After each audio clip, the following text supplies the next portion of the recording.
जैसे आपके पास अगर एक सीरीज दे दिया s equal to 9 9 9 9 9 9,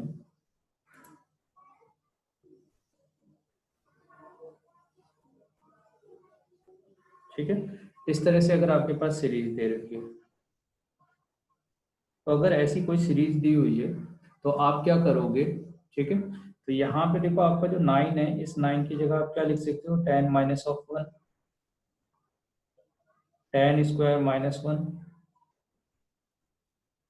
10 cube minus 1, 10 की पावर 4 माइनस 1, ठीक है। इस तरह से लिखा जाएगा। तो यहाँ पे 1 1 1, अब ये तो n टाइम्स आ रहा होगा, ठीक है।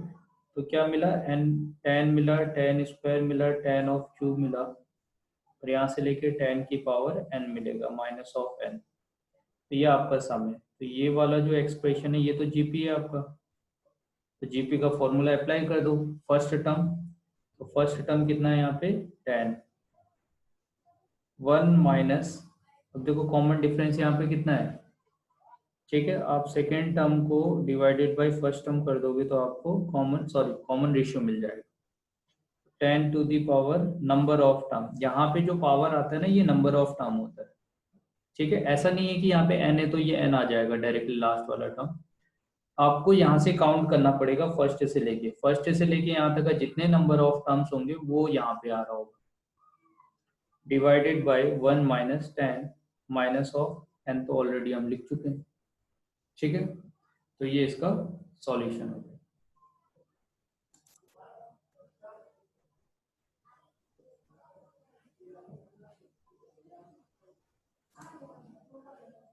मेरी वॉइस आ रही है ना आप तक का?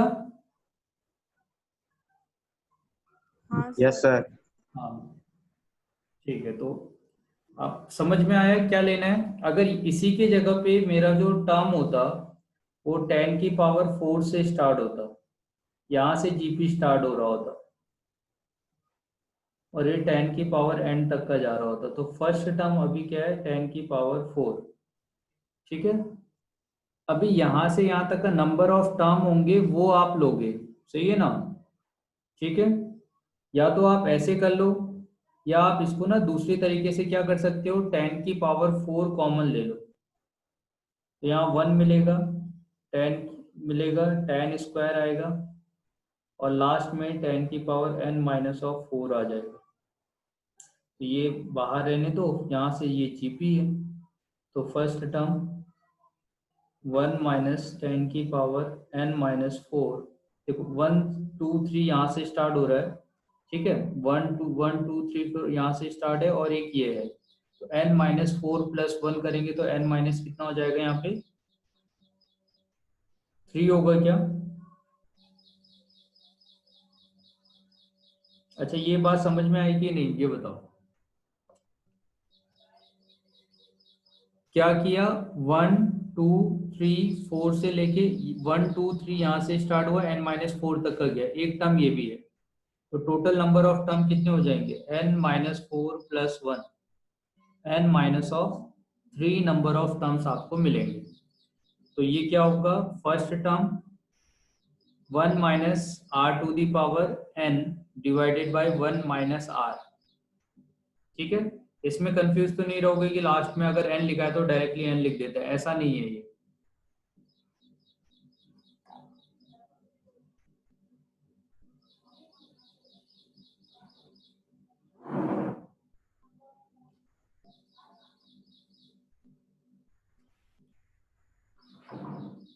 फाइंड 4 कंसेक्यूटिव टर्म, ठीक है। नेक्स्ट क्वेश्चन है हमारा, find 4 successive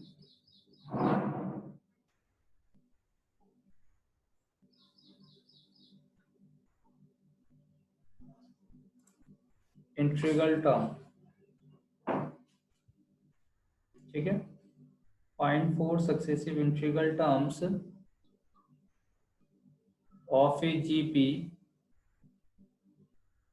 of which second term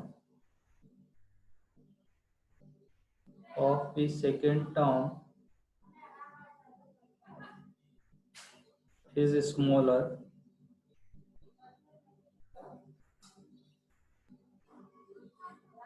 than first by 35, ठीक है ये, and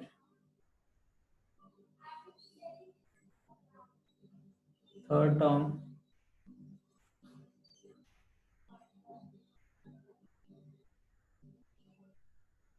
is larger than fourth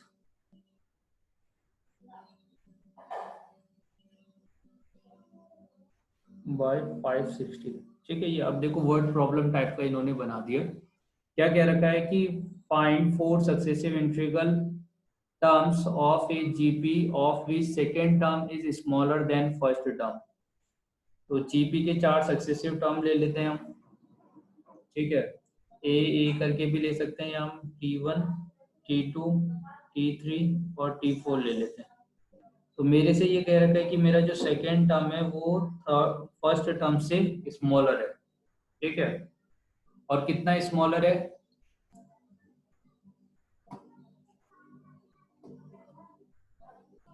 कितना स्मॉलर है बेटे, 35 सर। 35। तो इसका मतलब अगर इससे 35 कम होगा तो T1 में से 35 सब्ट्रैक्ट किया जाएगा तो दोनों इक्वल हो जाएंगे।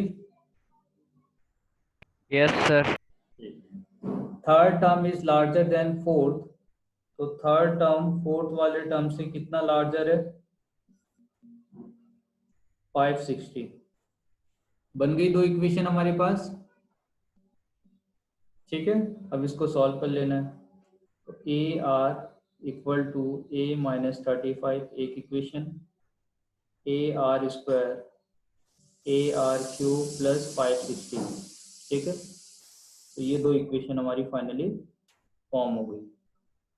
अब दोनों इक्वेशन को सॉल्व कर लो, आंसर आ जाएगा, आया ना, ठीक है। क्या किया जाए, क्यों ना मैं दोनों टर्म को a r minus A equal to, यहाँ पे माइनस ऑफ 35 है, सेकेंड वाला टर्म है a r square minus a r cube equal to ये 560 है। तो अगर मैं इसको डिवाइड करता हूँ तो मुझे आर के टर्म में इक्वेशन मिलेगी, ए आर आप कॉमन ले लो, ए आर स्क्वायर कॉमन ले लो, देखो आपको 1 माइनस आर मिलेगा, 560 होगा, ठीक है।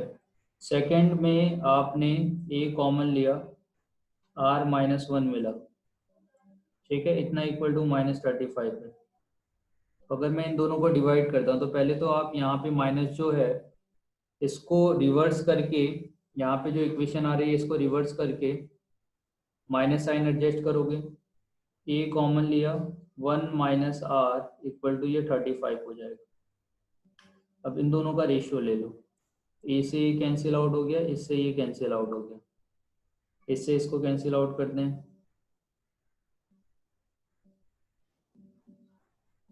1 1 2 5 से अगर करोगे तो अब देखो 7 1 7 60 जाएगा, 16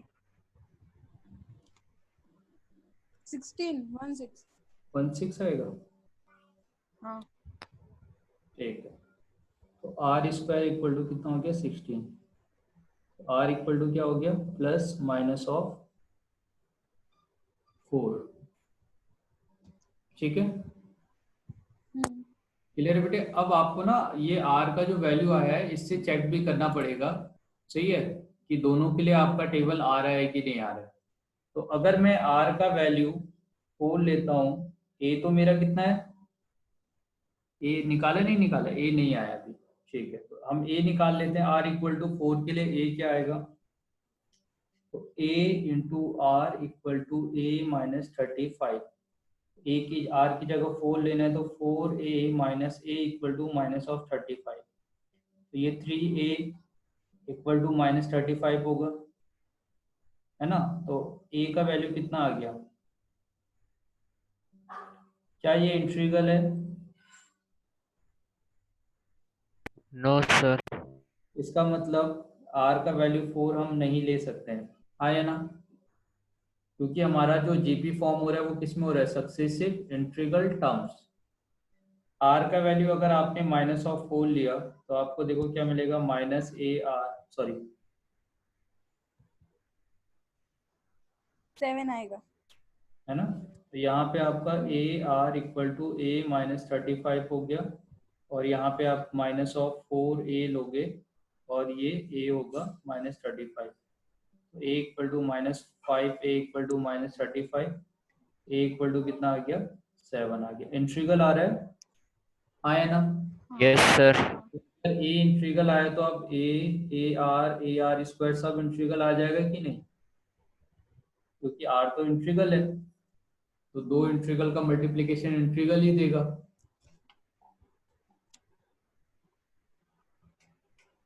ठीक है, समझ में आया। Yes, sir. हाँ सर।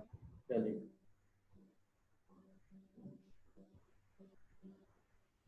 नेक्स्ट क्वेश्चन है sum of infinite GP. Sum of infinite GP, sum of infinite GP is 15। तो अगर इनफाइनाइट जीपी का सम 15 है और उसके स्क्वायर का, and sum of their square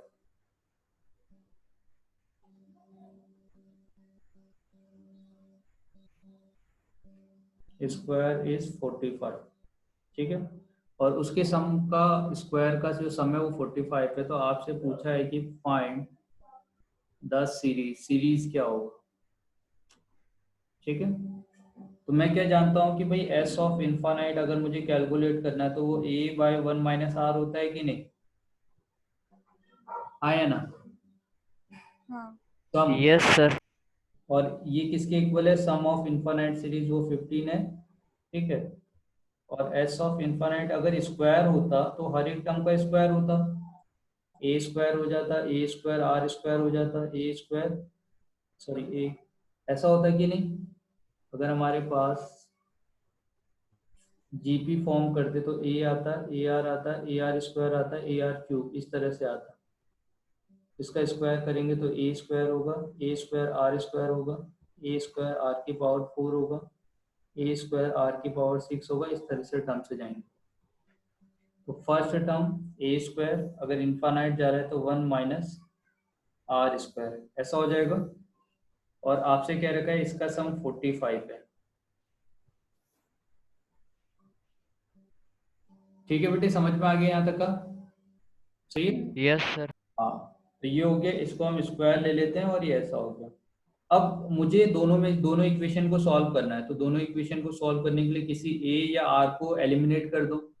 तो अगर मैं ऊपर वाली इक्वेशन का स्क्वायर कर दूंगा तो ये ए स्क्वायर इक्वल टू 15 का whole square into 1 minus r का होल स्क्वायर, ऐसा दे देगा। सेकेंड वाला a square 45 into 1 minus r का होल स्क्वायर दे देगा, है ना। दोनों को डिवाइड कर दें तो इस तरफ 1 आ जाएगा, यहाँ पे 15 का whole square by 45 multiply 1 minus r cancel out हो गया, तो 1 माइनस आर बचेगा, और यहाँ पे 1 प्लस आर बचेगा। ठीक है, तो आप देखो 15 डिवाइडेड बाय 3 5 हो गया, तो 1 plus r equal to 5 minus 5 r, 6 r, और 5 में से एक जाएगा 4, तो आर का वैल्यू क्या हो गया,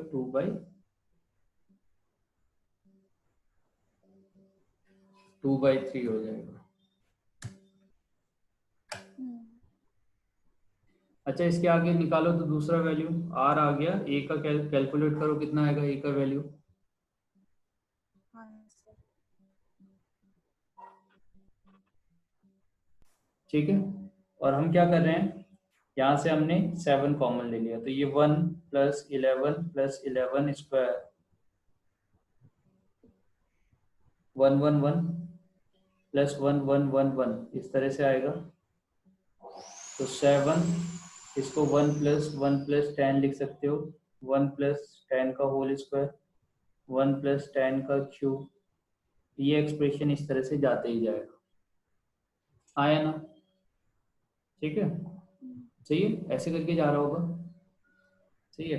तो इसी टर्म को ना, एक तो आप ऐसे लिख सकते हो, और इसी टर्म को आप 7/9 और 9 प्लस 99 और 999 इस तरह से भी रिड्यूस कर सकते हो। 7/9 यहाँ पे आने वाला टर्म 10-1, 10 का स्क्वायर -1, 10 का क्यूब -1, इस तरह से टर्म जाने लग जाएगा। ठीक है, क्लियर है बेटे।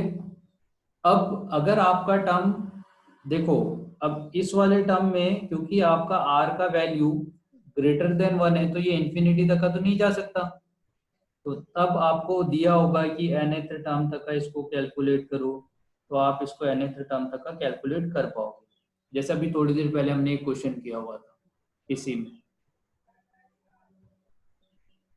आया ना? Yes.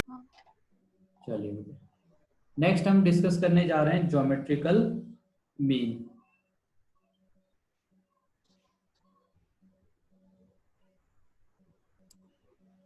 तो जैसा अरिथमेटिक मीन होता है वैसे ही हमारे पास ज्योमेट्रिकल मीन होता है। जैसे हमारे पास ए, बी और सी कोई 3 टर्म दे रखे हैं जो जीपी में है, तो बी स्क्वायर इक्वल टू क्या हो जाएगा आपका ए सी, और यहाँ से 2 टर्म आएंगे, एक तो b equal to root over a c आएगा और एक b equal to minus of root over a c आएगा। सही है, अगर ए बी सी तीनों ही पॉजिटिव है, ठीक है, सही है, तो उस केस में आपका ये वाला एक्सप्रेशन आप यूज करोगे। आप 95 केसों में ये यूज करोगे, कुछ एक्सेप्शन ऐसे होंगे जहाँ पे इसका यूज हो रहा होगा। ठीक है, Yes, sir. चलिए, तो ए बी सी इस तरह से टर्म आ रहे हैं, तो इसी एक्सप्रेशन को हम इस ऐसे भी लिखते हैं कि b is geometrical mean of 1/√2, 2 term आ रहे हैं। अगर इसको जनरलाइज किया जाए और आपके पास ए बी सी डी ऐसे हैं, ठीक है, और आप जैसे इन 4 टर्म का ज्योमेट्रिकल मीन या 5 टर्म का ज्योमेट्रिकल मीन इस तरह से आप निकाल रहे हो। यहाँ तो देखो 2 टर्म का आपने ज्योमेट्रिकल मीन निकाला, अभी इस 5 टर्म्स के ज्योमेट्रिकल मीन निकालना है, तो आप कैसे निकालते हो? A B C D E की पावर 1/5, इस तरह से ज्योमेट्रिकल मीन निकाला जाता है। मीन ऑफ 5 टर्म, और इसी की जगह अगर nth हो जाता a1 a2 a3 a4 से an तक का, तो उसे हम ऐसे लिखते a1 a2 a3 से इसका प्रोडक्ट an जाता और उसकी पावर 1/n होता। यह है geometrical mean of n terms. ठीक है, तो जितने ज्यादा टर्म्स होंगे उस हिसाब से आपका क्या होगा, पावर बढ़ती जाएगी, मगर पावर किस में बढ़ेगी? वो डिनोमिनेटर में। ठीक है, 2 टर्म है तो 1/2, 3 टर्म है तो 1/3, 5 टर्म है तो 1/5, n टर्म है तो 1/n। ठीक है बेटे, समझ में आया? Yes, sir. चलिए ठीक, हाँ सर। अब हम बात कर रहे हैं इसमें कि अगर आपके पास ए बी सी डी इस तरह से लिखा है, तो यहाँ पे बी और सी को हम क्या कहते हैं? आर द, ये मिड में आ रहे हैं, तो इसको बोला जाता है geometrical mean of a and b. ठीक है, ये ज्योमेट्रिकल मीन है, आप अलग अलग तरीके से लिखोगे, मगर मिड में आने वाले जितने भी वैल्यू होंगे उसको आप ज्योमेट्रिकल मीन ऑफ क्या बोलोगे? ए और बी बोलोगे। तो अब मैं क्या कर रहा हूं कि n टर्म्स इंसर्ट कर रहा हूं ए और बी के बीच में। ठीक है, उसके बाद हम देखेंगे कि ज्योमेट्रिकल कैसे फॉर्म हो। तो इंसर्टिंग एंड ज्योमेट्रिकल मीन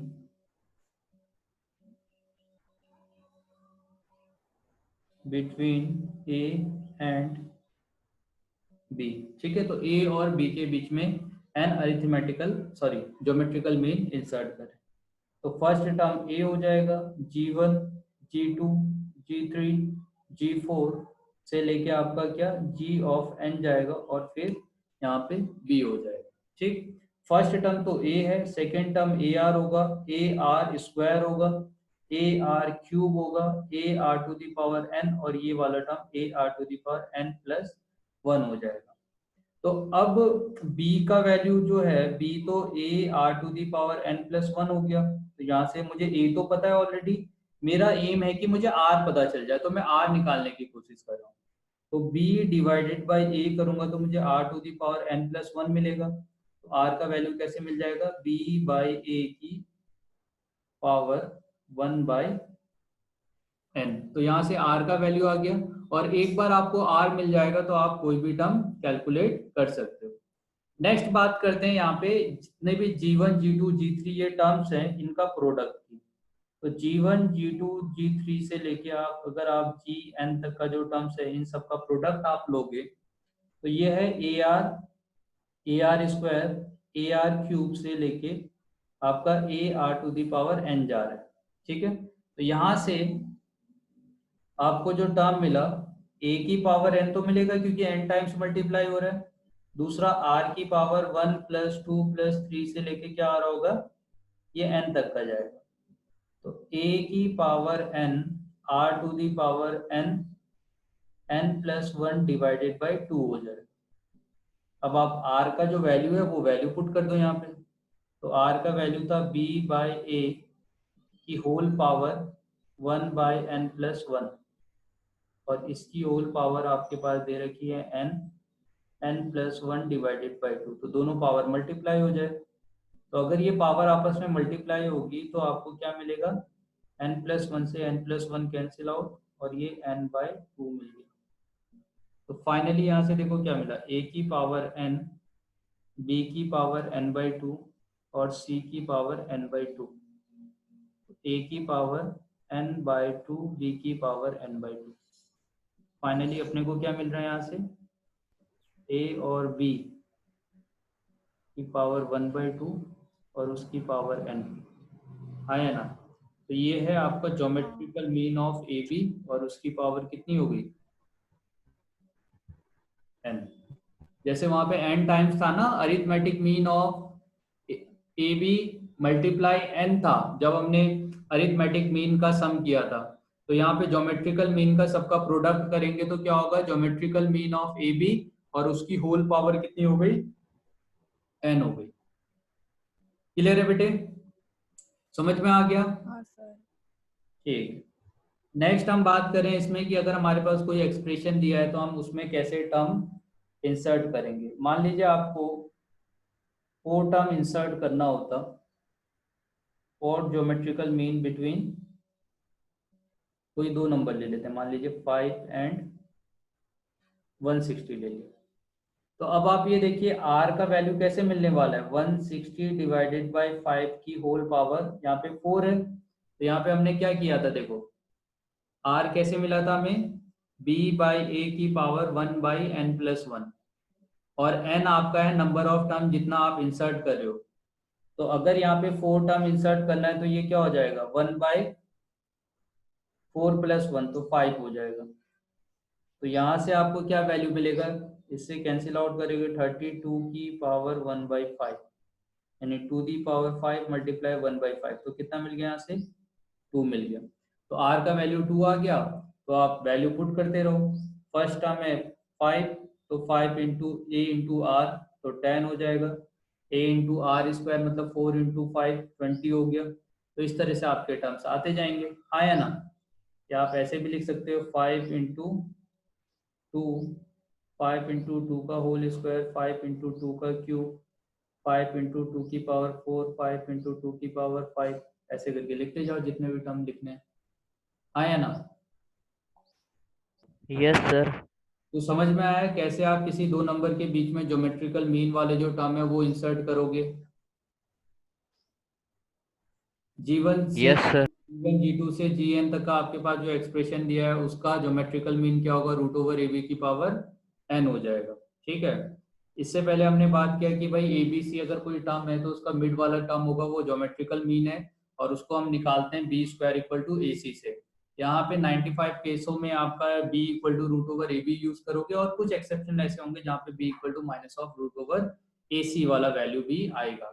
अगर आपके पास 5 टर्म दे रखे हैं तो उसका ज्योमेट्रिकल मीन आप सबका प्रोडक्ट करोगे 1/5 कर दोगे। nth टर्म दे रखा है सबका प्रोडक्ट करोगे 1/n कर दोगे।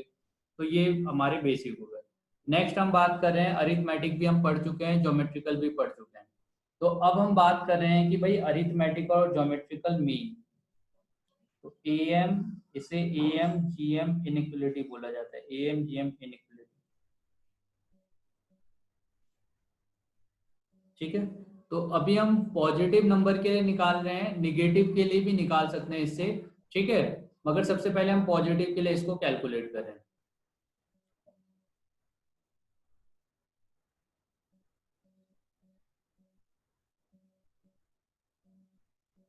ठीक, अब आप ये देखो, हमारे पास कोई दो नंबर दे रखे हैं, तो दो नंबर का अरिथमेटिक मीन क्या होगा? A और B अगर कोई नंबर दिया है तो उसका अरिथमेटिक मीन हो जाएगा A + B / 2। ये है अरिथमेटिक मीन। और ज्योमेट्रिकल मीन होगा आपका दो नंबर का √AB।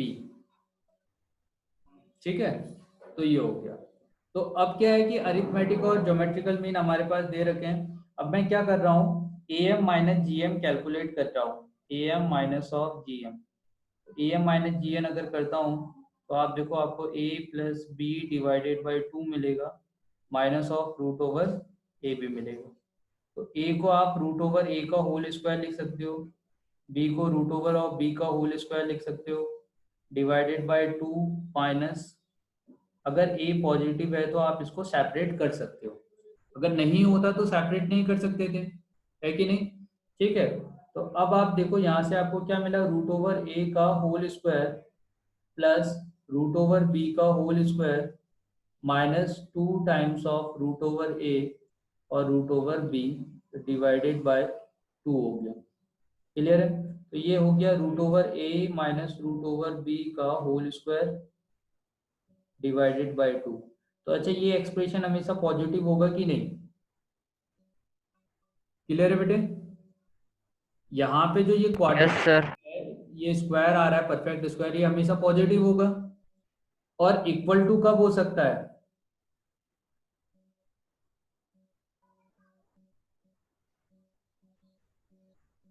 इक्वल इक्वल कब होगा?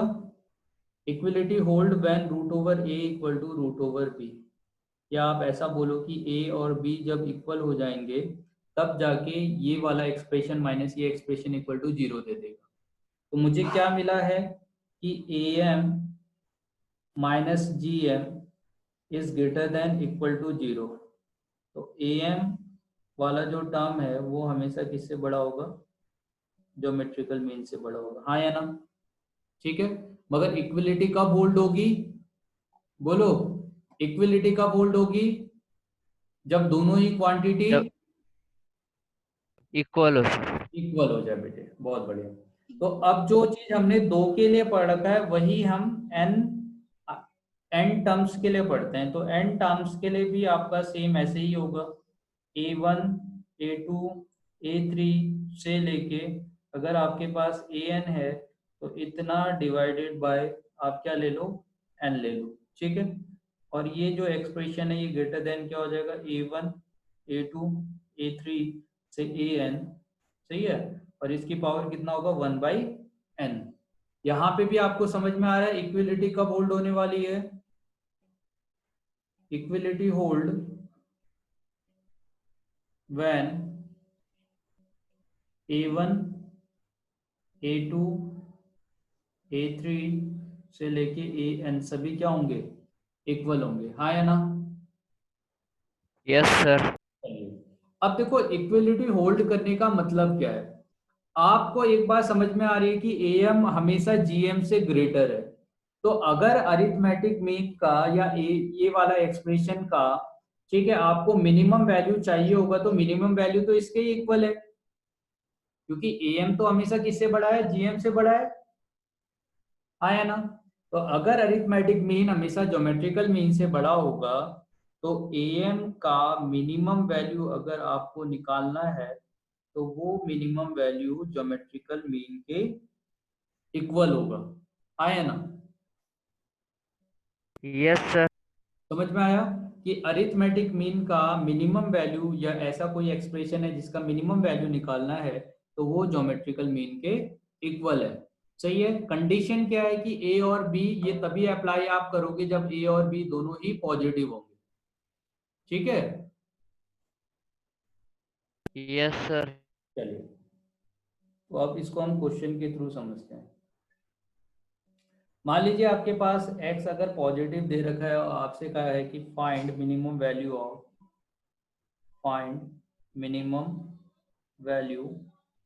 Of 4x plus 9/x। ठीक है, क्या दिया? 4x plus 9/x। तो पहले मैं क्या करूं, मैं क्या जानता हूं कि भाई ये तो आपका, आप इतना डिवाइडेड बाय 2 करोगे तो अरिथमेटिक मीन हो जाएगा ये, और अगर आप इसको रूट में ले लोगे तो ये ज्योमेट्रिकल मीन हो जाएगा। तो 4x और 9/x, तो x से x कैंसिल आउट हो गया। तो आप देखो यहाँ से आपको जो वैल्यू मिलेगा ये √36 है, तो 6 वैल्यू दे रहा होगा। हाँ या ना? ठीक है। तो 4x plus 9/x is greater than equal to 12। तो अगर मैं इसकी मिनिमम वैल्यू की बात करूंगा, अगर ये ग्रेटर देन इक्वल टू 12 है तो इसकी मिनिमम वैल्यू की बात करूंगा तो क्या इसका मिनिमम वैल्यू 12 आना चाहिए कि नहीं? आया ना? Yes sir. ठीक है। और मिनिमम वैल्यू 12 तो आएगा, और जब ये वैल्यू आ रहा होगा उस केस में क्या 4x और 9/x दोनों इक्वल होंगे? भाई मिनिमम वैल्यू के टाइम पे तो इक्वलिटी होल्ड होगी ना। Yes sir. तो 4x और 9x दोनों इक्वल होंगे। अगर ये दोनों इक्वल है तो x स्क्वायर इक्वल टू क्या मिला? 9/4। तो आप देखो x का वैल्यू क्या मिला। ठीक है, क्योंकि निगेटिव तो ले नहीं सकते x को, तो x का वैल्यू क्या मिलेगा? x equal to 3/2। तो अगर आपसे इसी की जगह पे पूछा जाता फाइंड आउट का value for which the expression 4x plus 9/x is minimum, ठीक है, तो उस केस में x का वैल्यू कितना आ जाता? 3/2। क्लियर है बेटे? Yes sir. चलिए,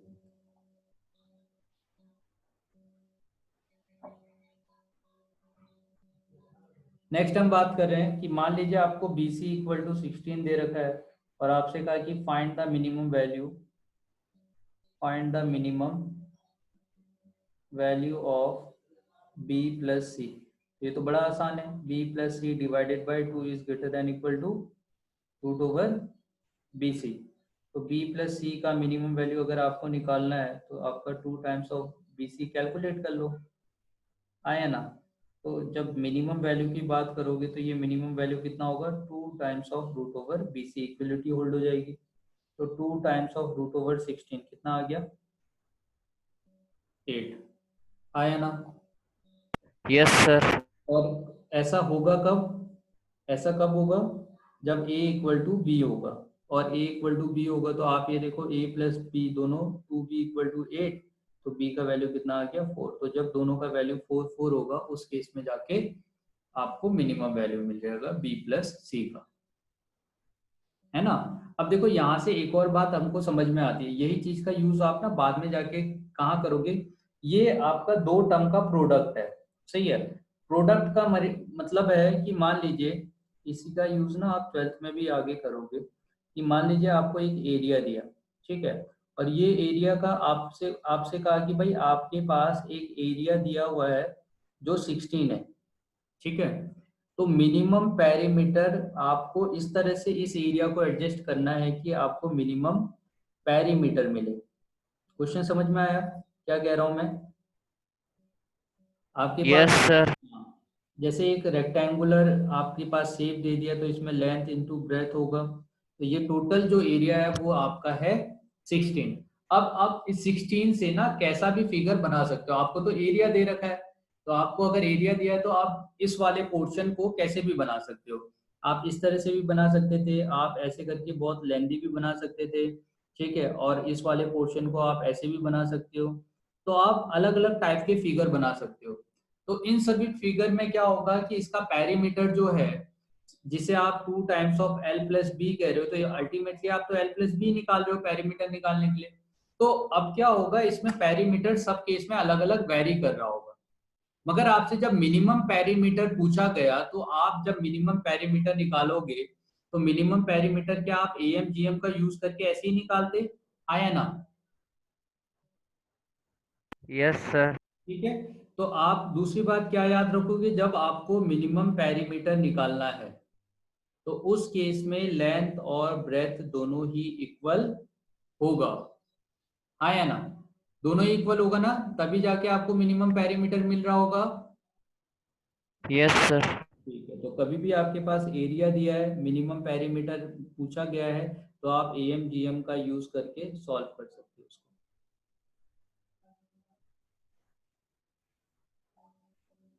चलिए नेक्स्ट क्वेश्चन।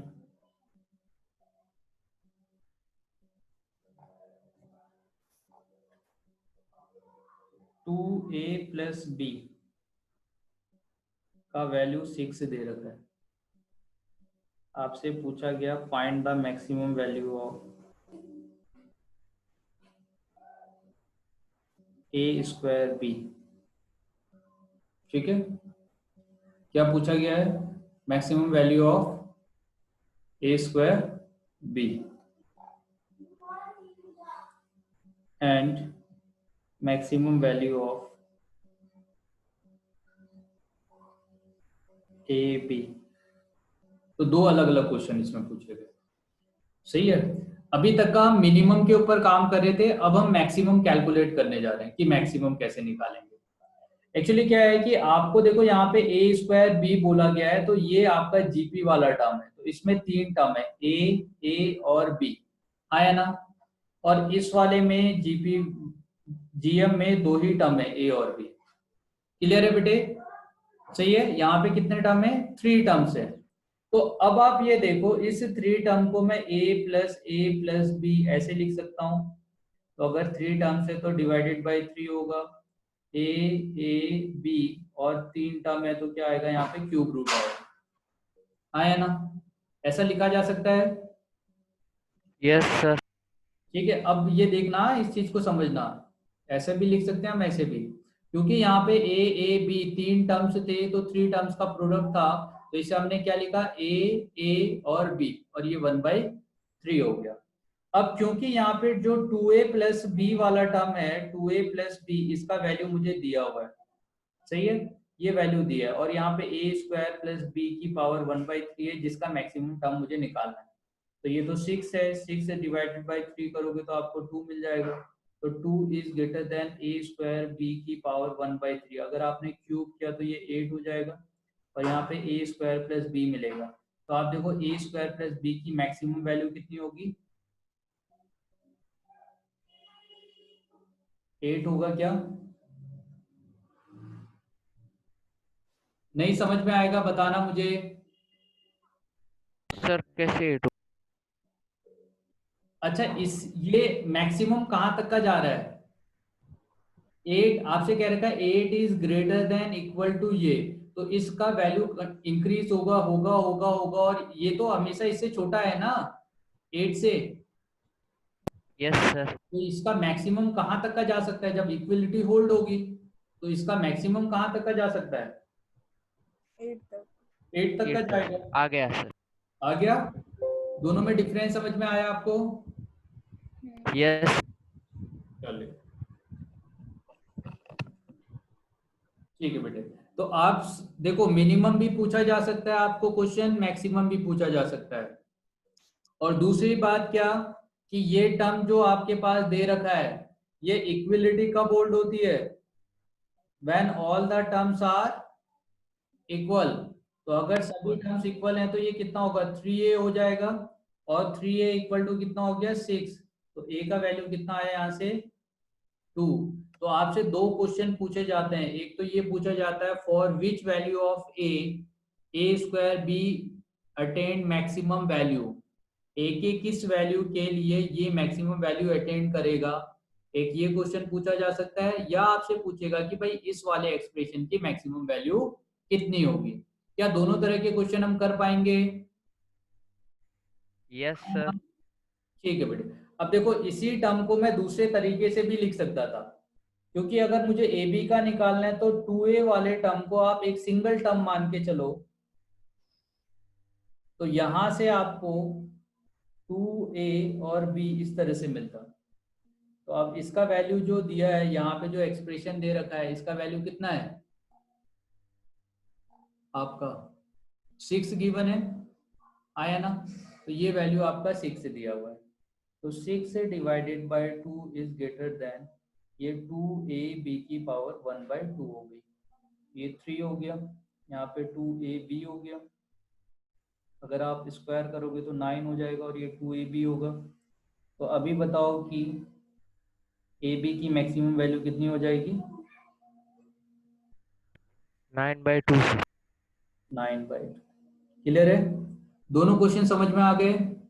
मगर इस केस में अगर इक्विलिटी होल्ड होगी तो क्या 2a को b के इक्वल होना पड़ेगा?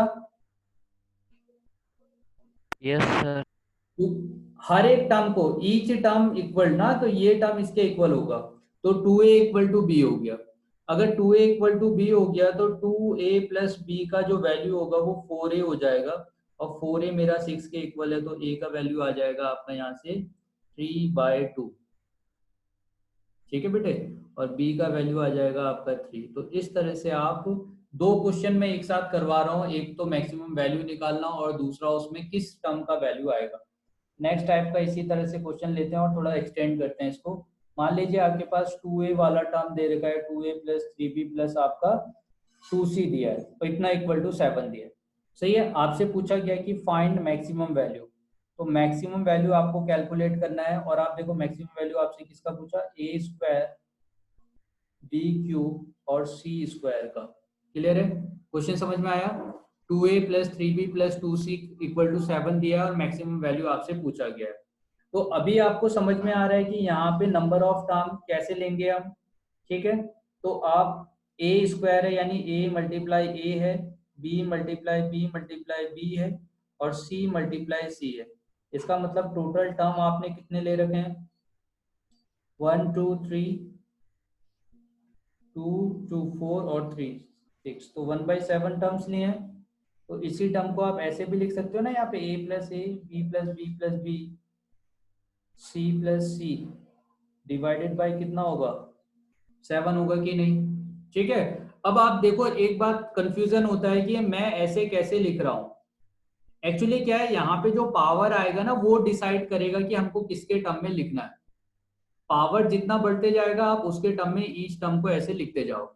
जैसे आपने इसको कन्वर्ट किया है वैसे आप यहाँ पे लिखोगे, तो यहाँ पे आपके पास नंबर ऑफ टर्म्स जितने होंगे उतना डिवाइडेड बाय यहाँ आ जाएगा वैल्यू।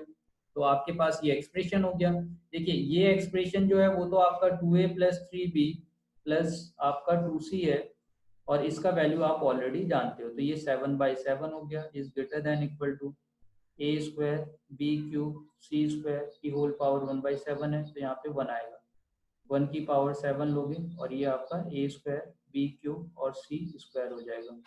ठीक है, तो यहाँ पे क्या मिला आपको, a square b cube plus c square की मैक्सिमम वैल्यू कितनी आ गई, बोलो। 1. मैक्सिमम वैल्यू आ गई 1 आ गई। ठीक है, और ये कब होगा, ये कब होगा, when each Sir, term, when equal, each sir. Equal. तो ईच टर्म में कौन कौन से टर्म आ रहे हैं, ऐसे आ रहे हैं कि नहीं, सिंगल सिंगल। ठीक है, तो ये क्या होगा, each term equal equal to ऐसा होगा। हाँ बेटे, आप ईच टर्म इक्वल में इसको इक्वल मत कर देना, इसको इक्वल मत कर देना, मेरा ये हाँ, टर्म sir. नहीं है ना। टर्म की जगह पे क्या है, ए बी, ए दिया है, बी दिया है, सी दिया है। समझ में आ गया यहाँ तक का? तो इसमें हमारे पास क्या दिया था कि x अगर ग्रेटर देन -3 है तो x plus 3 is greater than 0 होगा, मतलब पॉजिटिव होगा। तो ये वाला वैल्यू आपको पॉजिटिव है। यहाँ पे जो क्वाड्रेटिक एक्सप्रेशन है इसको मैंने 2 कॉमन लेके इस फॉर्म में लिख दिया, और इससे मैंने परफेक्ट स्क्वायर बनाया।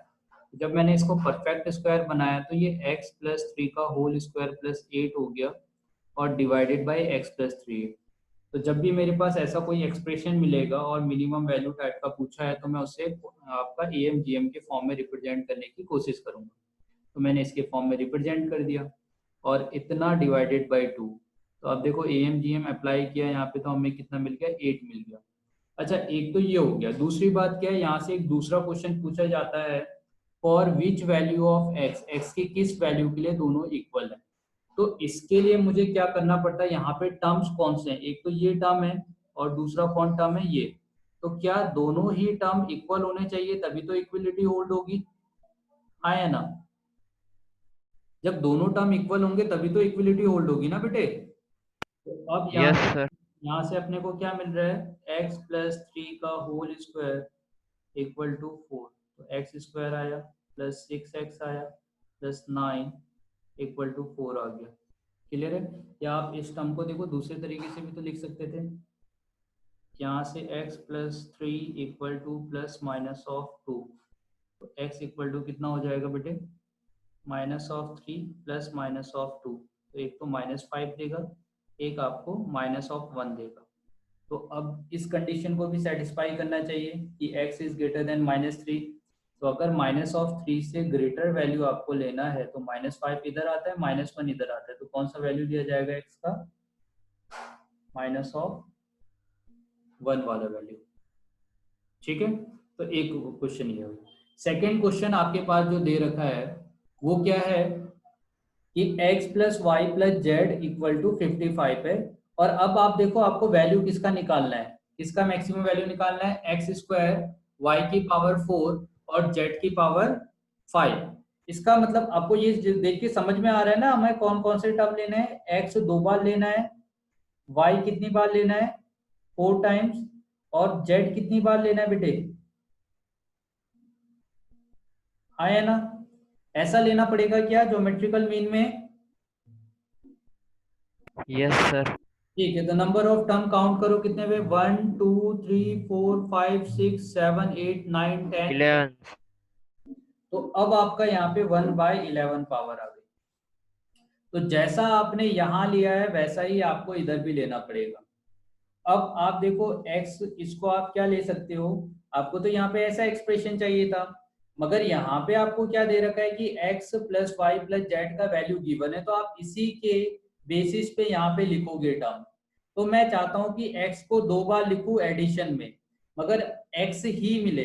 तो x को 2 बार लिखने का तरीका है कि भाई आप x/2 लिख दो तो आपको x मिल जाएगा, हाँ या ना। और 2 टर्म भी हो गए। सिमिलरली y कितनी बार आया है, यहाँ पे 4 टाइम्स आया है, तो आप y/4 y/4 y/4 y/4 लिख दो। समझ में आ रही है मेरी बात, मैं क्या कह रहा हूँ कि y अगर 4 टाइम्स आ रहा है तो y को आप 4 से डिवाइड करके लिख दो, ताकि जब आप इन सभी को ऐड करोगे तो आपको y ही मिलने वाला है। सही है। सिमिलरली z वाला जो टर्म है, z को हम कितनी बार लिखेंगे, 5 टाइम्स लिखेंगे, मगर कैसे लिखेंगे, इस तरह से लिखेंगे, आया ना।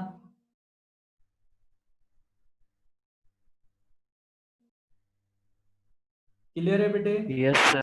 समझ में आ गया। हाँ, तो अब आप देखो एक तो ये चीज हो गया, और दूसरी बात आपसे क्वेश्चन क्या पूछा है, आप क्वेश्चन पढ़ना, if x y z equal to 55 x y z is greater than 0 then x square y की power 4 z to the power 5 will be maximum when x is equal to. तो अभी आपसे maximum value नहीं पूछा गया, आपसे ये पूछा गया कि आपका मैक्सिमम वैल्यू किस पॉइंट पे आ रहा होगा, है ना। तो इसका मतलब है each term should be equal, तो तभी जाके आपका मैक्सिमम वैल्यू होगा। तो ईच टर्म इक्वल करोगे तो आपको क्या मिलेगा, x/2 y/4 और z/5 अगर इक्वल होगा तो ऐसा होगा, आया ना। ऐसे ही तो होगा बेटे, हर एक टर्म को इक्वल करना है तो ईच टर्म इक्वल, तो ये दोनों तो इक्वल ही हुए, मगर इसको इसके साथ भी इक्वल होना पड़ेगा, इसको इसके साथ भी इक्वल होना पड़ेगा। अब अगर इक्वल हो गए तो मैं एक्स वाई जेड का वैल्यू कैलकुलेट कर लेता हूँ। उसके लिए मुझे क्या करना पड़ेगा, x y plus z divided by, इन सबको ऐड करो कितना मिलेगा, 2 + 4 6 + 5 11, इक्वल टू ये x/2 के इक्वल होगा, और x/2 ये वाला जो वैल्यू ये 55 है, तो 55/11 x/2, तो यहाँ से 5 मिला, तो x का वैल्यू कितना आ जाएगा 10, तो 10 इज द करेक्ट आंसर। मैंने यहाँ पे क्या किया, क्या ये बात आपको समझ में आई? हाँ सर। Yes. यानी कभी भी आपको a/b इक्वल टू c/d दिया है, तो ये जो रेशियो होता है ये रेशियो किसके इक्वल होगा? जब आप इसको एडिशन भी कर दोगे तभी भी आपका सेम ही रहेगा। क्लियर है? Yes, sir. चलिए, तो देखो बहुत अच्छा क्वेश्चन पूछा गया था यहाँ पे, और भी कहीं पे होंगे ऐसे क्वेश्चंस।